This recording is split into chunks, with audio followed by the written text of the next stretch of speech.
Okay, in this last one, we're going to kind of combine several of these elements that we've been talking about. We're going to bring that third finger back in, and the right hand is going to have to move from these two strings to, or sorry, these three to those three.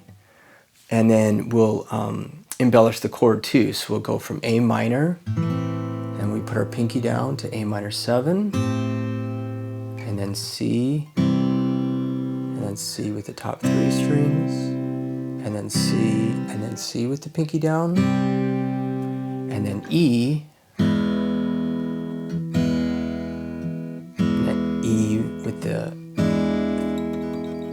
pinky down, so it's an E7, and back to A minor. And then that'll repeat. So for your songwriters, this is a pretty standard thing for you to kind of be aware of. An option you have, say you start a verse in a minor key and you want kind of a lift for a chorus, going to the relative major, like if you're in A minor, going to the C in the next section, or if you're starting in E minor, going to G, or G minor going to B flat for your chorus, and then getting back. That's called the moving, like from the 6th chord to the 1 chord, or if you want to think of it as a relative minor, that's fine too. But that's a pretty handy little trick to know, to kind of spice up your writing. And then also, I think songwriters today don't use these 7th chords too much, these dominant 7s. They kind of think it's just for blues, but it's really great in songs as well, because it's a way to get your chord to want to move. So if I play this, and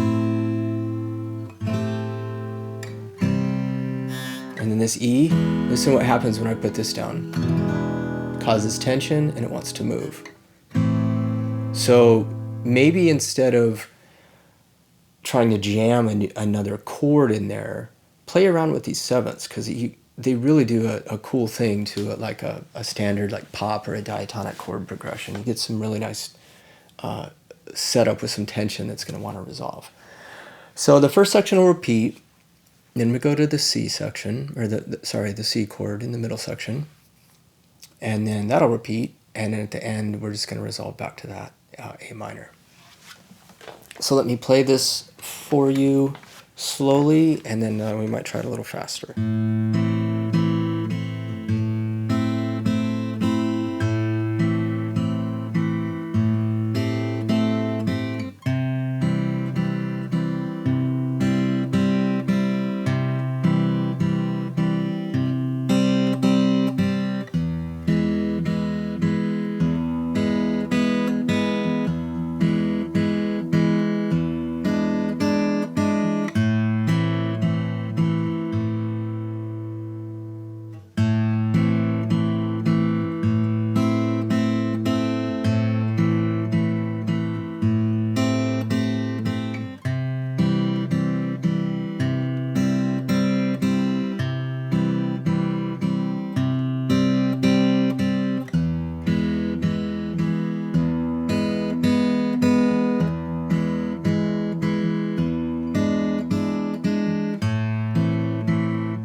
Okay, now just for kicks, let's try it a little bit faster and see how that challenges our technique with moving the pinky around and then getting, the right hand, these three fingers, to get on the right strings. So let's just try it a little bit faster.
Okay, so I hope you've had fun with this course, and I hope it's been an opportunity for you to kind of think about some stuff with your left hand, even with some simple chords that maybe you've taken for granted that can kind of help clean up your technique, and then get you going on some of this right hand movement.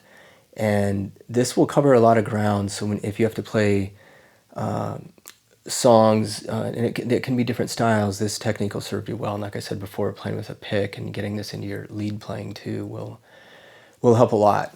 So you can find all of the PDFs for this at on the website, and you just have to go to the All Access Pass, and you can get all the information there.